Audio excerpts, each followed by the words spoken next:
June 15, 1942. Führer Hauptquartier Werwolf, Eastern Ukraine. Adolf Hitler stood before a massive map table, his finger tracing the meandering course of the Volga River eastward toward a city that bore his greatest enemy's name. The previous month's stunning victory at Kharkov had restored German confidence on the Eastern Front. 3 Soviet armies had been annihilated, 240,000 prisoners taken, vast quantities of equipment captured. The Wehrmacht appeared unstoppable once again. Now Hitler's eyes fixed on 2 objectives that would define the summer campaign: the oil fields of the Caucasus, black gold that would fuel the Reich's war machine for decades, and Stalingrad, an industrial city whose very name represented everything the Führer despised about Bolshevik Russia. What Hitler couldn't foresee that afternoon was that his obsession with this single city would transform a strategic operation into a personal vendetta. That his decision to divide Army Group South would scatter German strength across a 1,000-mile front. That the ruins of Stalingrad would become the graveyard of his finest army and the turning point of the entire war. The Germans expected to crush Soviet resistance in days. Instead, they would fight for 200 days in the most savage urban battle in human history. Operation Blue represented Hitler's last great offensive gamble in the East. After the failure of Barbarossa to destroy the Soviet Union in 1941, Germany faced the nightmare scenario of prolonged war against an enemy with seemingly unlimited manpower and territory. The brutal winter fighting had cost the Wehrmacht 830,000 casualties. German oil reserves, already critically low, would be exhausted by August without new sources. The Caucasus oil fields produced 24 million tons annually, enough to sustain German operations indefinitely. Capturing them became an economic necessity disguised as military strategy. Field Marshal Fedor von Bock's Army Group South, the most powerful German formation ever assembled, contained over 1.5 million men organized into 2 distinct army groups. Army Group A under Field Marshal Wilhelm List would drive south toward the Caucasus, spearheaded by General Ewald von Kleist's 1st Panzer Army and Colonel General Richard Ruoff's 17th Army. Army Group B under General Maximilian von Weichs would advance eastward toward Stalingrad with General Friedrich Paulus's 6th Army and General Hermann Hoth's 4th Panzer Army. Supporting both operations, Colonel General Wolfram von Richthofen's 4th Air Fleet provided 1,200 aircraft, the largest Luftwaffe concentration since the Battle of France. The 6th Army represented the Wehrmacht's most experienced and powerful field formation. Paulus commanded over 250,000 men organized into 13 infantry divisions, 3 panzer divisions, 3 motorized divisions, and 1 anti-aircraft division. His soldiers had fought across Poland, France, the Balkans, and Russia. They had never known strategic defeat. Veterans of 100 battles, they possessed absolute confidence in German military superiority. Their equipment was superior, their tactics proven, their leadership experienced. They expected to overwhelm Soviet defenders through combined arms coordination that had revolutionized warfare. General Paulus himself embodied Prussian military professionalism. A staff officer by training, he had served as deputy chief of the General Staff during Barbarossa's planning phase. Methodical, thorough, and loyal to Hitler, Paulus approached warfare as a mathematical problem requiring precise solutions. His subordinate commanders included some of Germany's finest generals. General Hans Valentin Hube commanded the 14th Panzer Corps with aggressive competence. General Walter von Seydlitz-Kurzbach led the 51st Corps with tactical brilliance earned in dozens of engagements. General Arthur Schmidt served as Paulus's chief of staff, a fanatical Nazi who reinforced Hitler's most extreme orders. The Soviet response reflected Stalin's growing strategic sophistication. The disaster at Kharkov had eliminated Marshal Semyon Timoshenko as a credible field commander, but it also demonstrated German intentions clearly. Stavka, the Soviet High Command, now operated under direct control of Stalin, Marshal Boris Shaposhnikov, and an emerging generation of competent generals. General Georgy Zhukov, hero of the Moscow counteroffensive, Coordinated overall strategic planning. General Alexander Vasilevsky, brilliant staff officer turned field commander, managed operational details with mathematical precision. Both understood that defeating German offensive required trading space for time while preparing devastating counterstrokes. Local defense of Stalingrad fell to Lieutenant General Vasily Chuikov's 62nd Army, operating under Colonel General Andrei Yeremenko's Stalingrad Front. Chuikov, a peasant's son who had risen through Red Army ranks, possessed instinctive understanding of urban warfare principles that German doctrine had never addressed. His forces included the 13th Guards Rifle Division under General Alexander Rodimtsev, elite troops whose combat experience rivaled any German formation. Supporting them, Colonel General Nikolai Krylov's artillery provided firepower coordination, while the Volga military flotilla under Rear Admiral Dmitry Rogachev maintained supply lines across the river under constant bombardment. The German advance began with devastating success that reinforced every assumption about Soviet weakness. On July 28th, 1st Panzer Army captured Rostov-on-Don, gateway to the Caucasus. Within days, German spearheads crossed the Don River at multiple points while Soviet forces retreated in apparent disorder. By early August, forward elements approached the Maikop oil fields while other units advanced toward Stalingrad across the open steppe. German intelligence reported massive Soviet troop movements eastward, interpreted as retreat rather than strategic repositioning. Everything suggested another swift campaign ending in overwhelming victory. August 23, 1942, marked the beginning of Stalingrad's agony and Germany's doom. At 1600 hours, 600 aircraft from Richthofen's 4th Air Fleet launched the most concentrated bombing attack in Luftwaffe history. Wave after wave of Heinkel, He-111 bombers, Junkers Ju-88 attack aircraft, and Stuka dive bombers systematically destroyed Stalingrad's residential districts, industrial facilities, and administrative centers. Over 1,000 tons of high-explosive and incendiary bombs fell in continuous bombardment lasting 48 hours. Wooden houses ignited in massive firestorms that consumed entire neighborhoods. Concrete apartment buildings collapsed into rubble-filled craters. Oil storage tanks exploded in spectacular fires visible for miles. More than 40,000 civilians died in that initial bombardment, but the destruction created unexpected tactical advantages for Soviet defenders.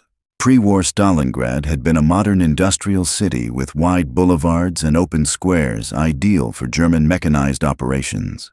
The bombing transformed it into a lunar landscape of twisted steel and concrete debris, perfect for defensive warfare.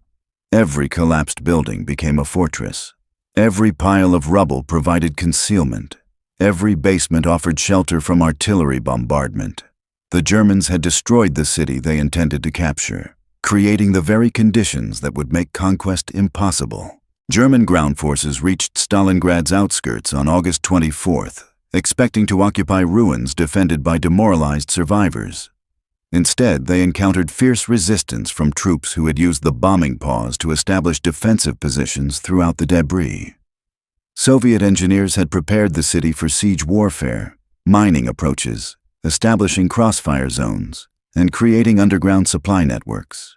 When German infantry advanced into the northern suburbs, they discovered that every building required individual assault.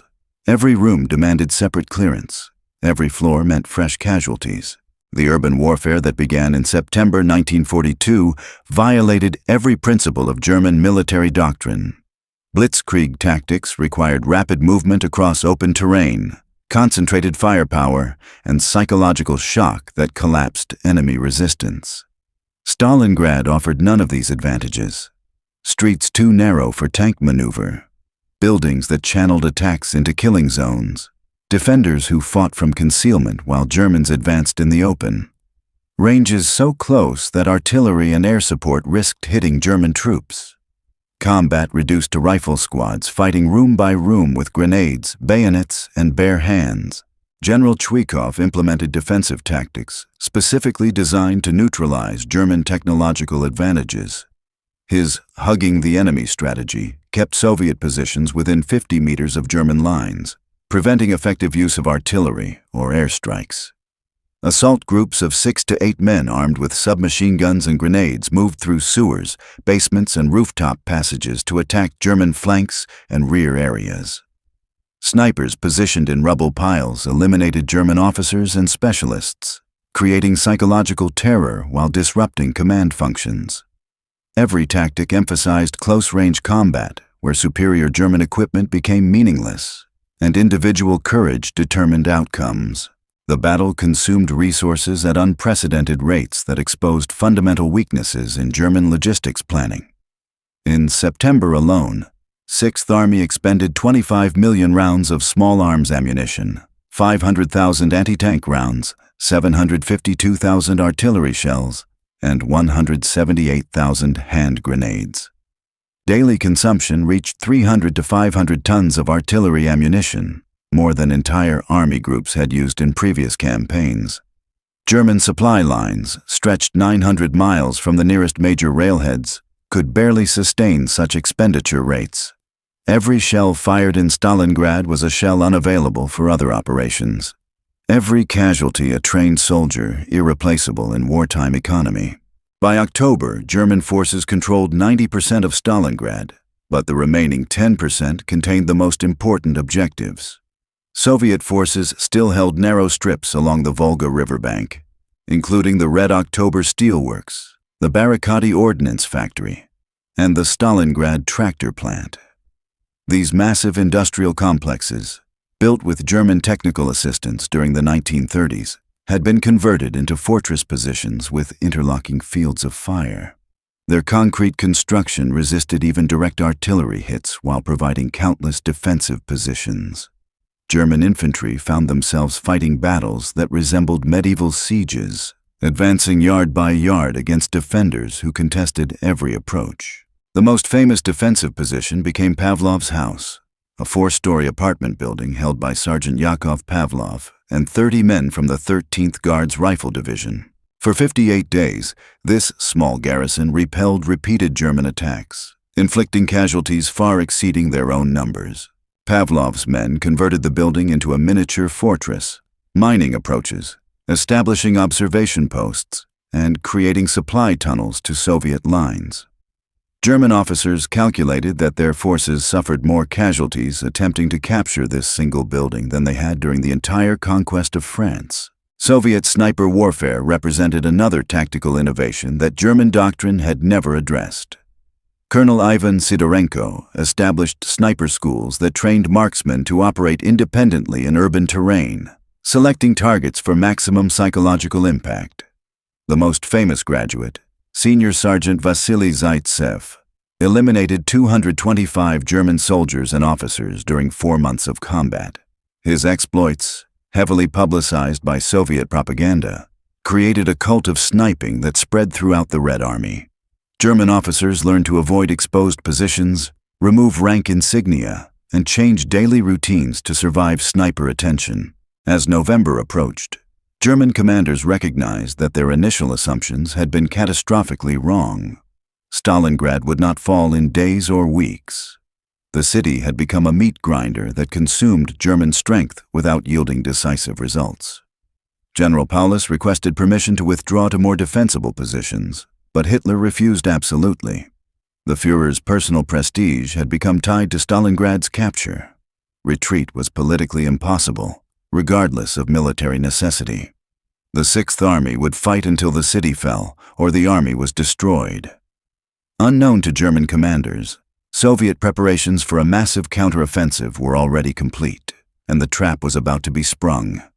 To be sprung.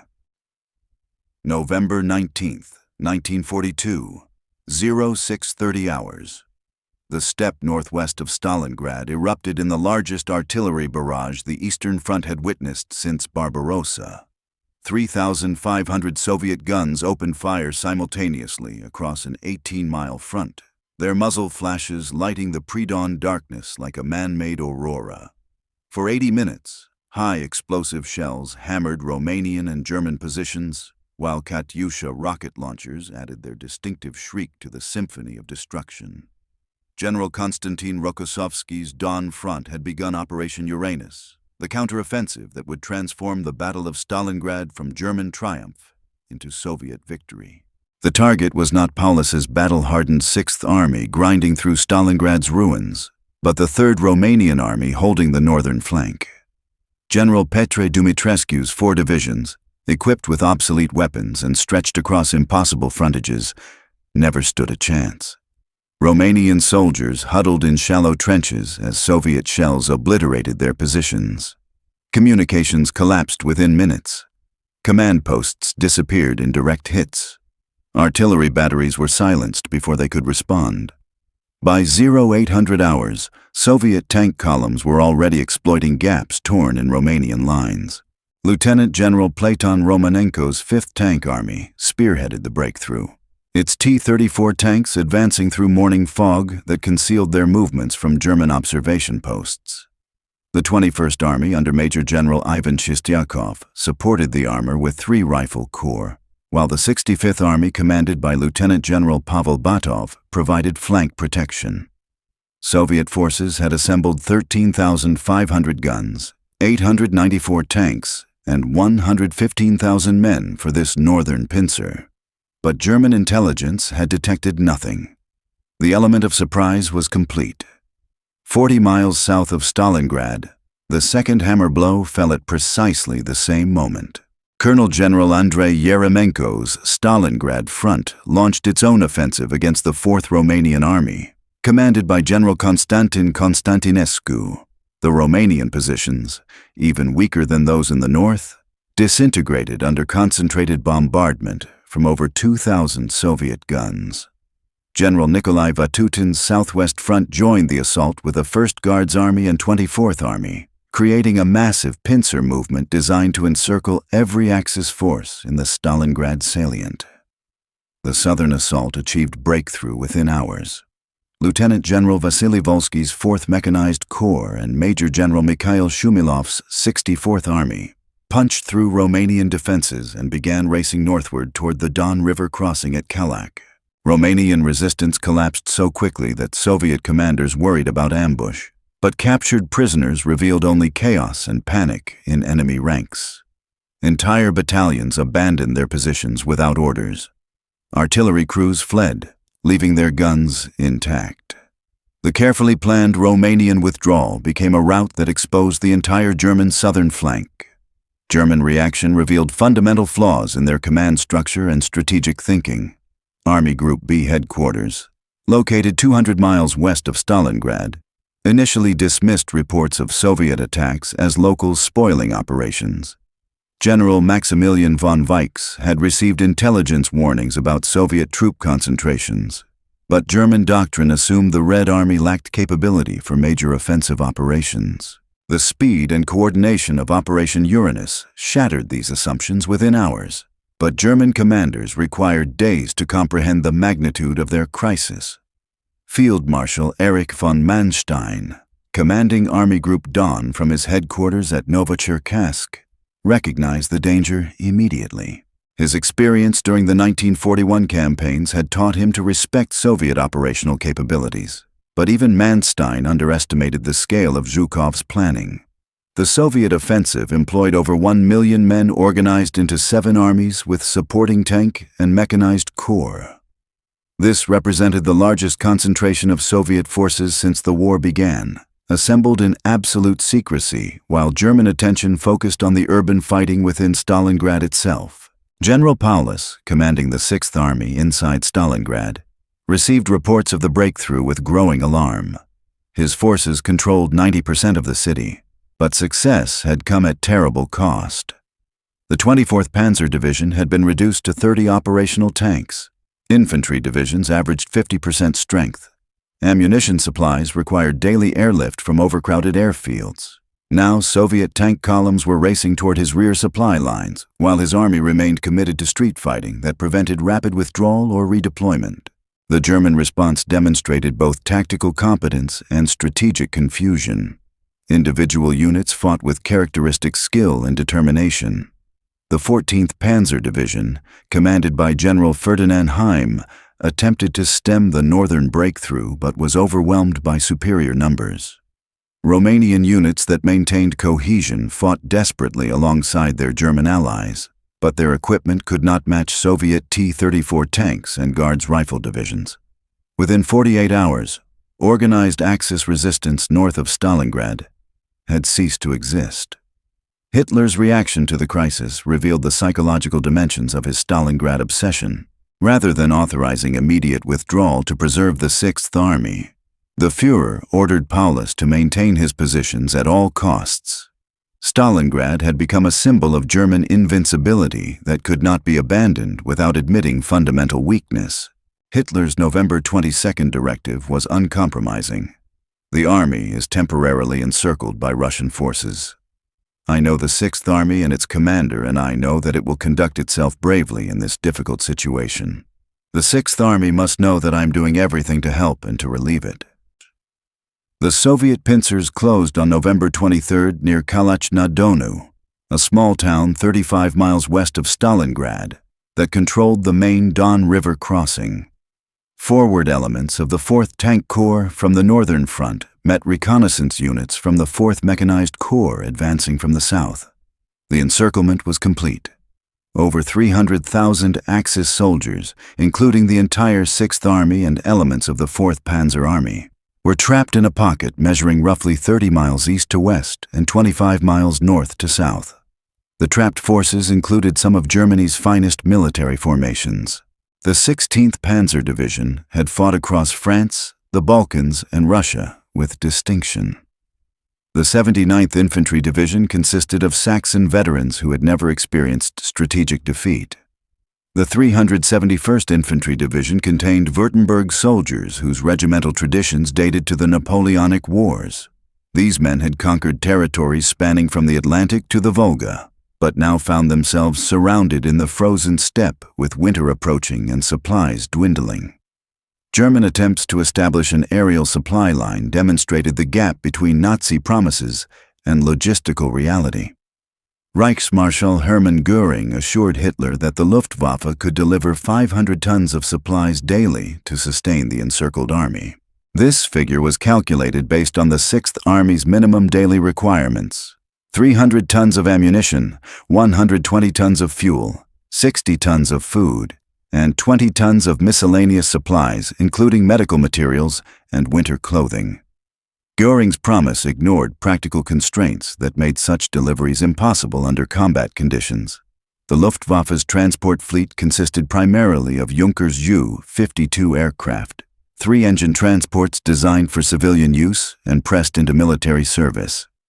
Each aircraft could carry approximately 2.5 tons of cargo over the 200-mile round trip to Stalingrad. But Soviet air defenses, winter weather, and mechanical failures reduced actual deliveries to less than 100 tons daily on average. Many days saw no deliveries at all as blizzards grounded aircraft or Soviet fighters shot down entire transport formations.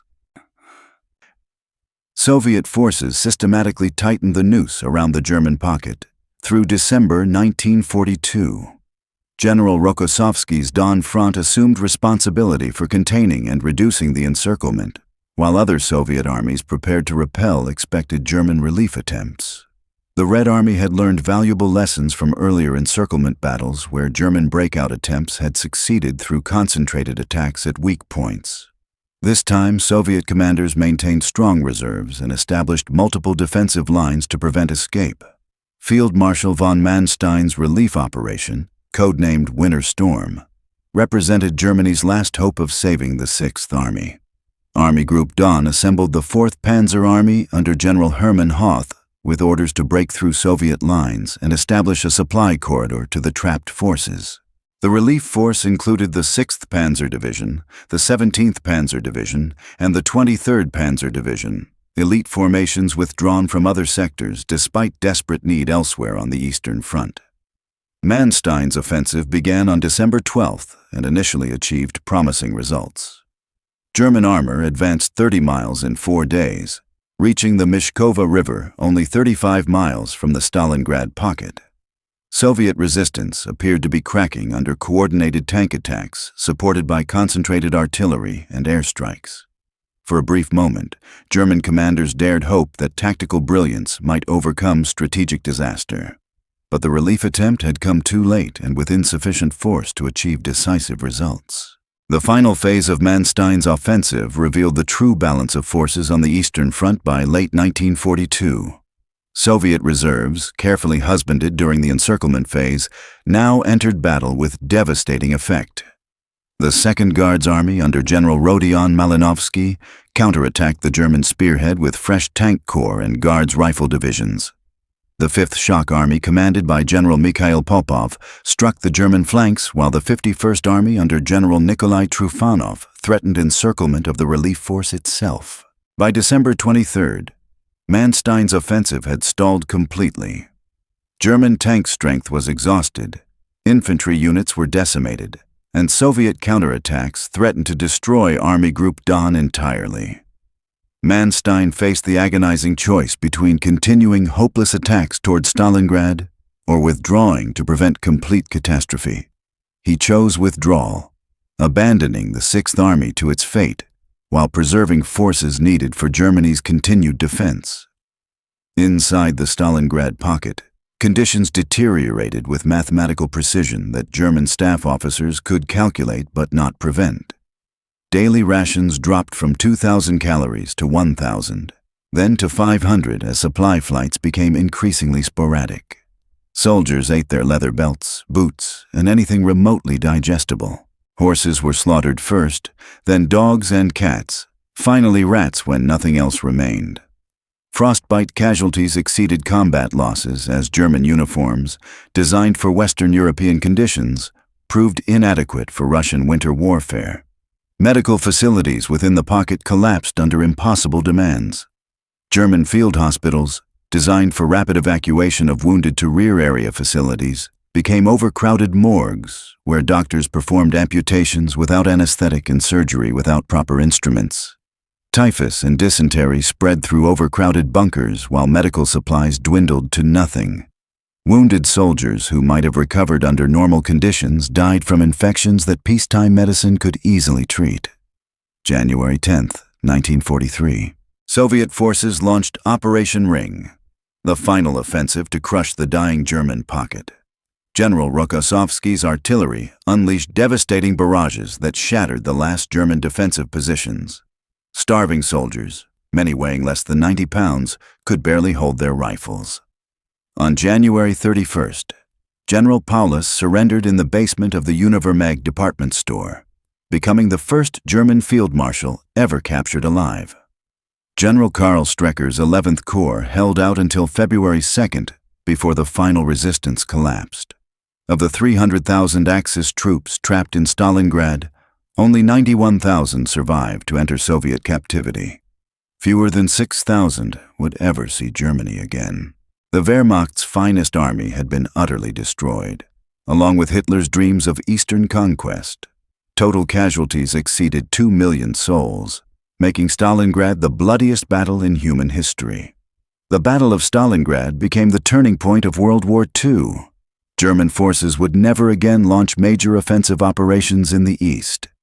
The myth of Wehrmacht invincibility lay shattered in the ruins alongside Paulus's army.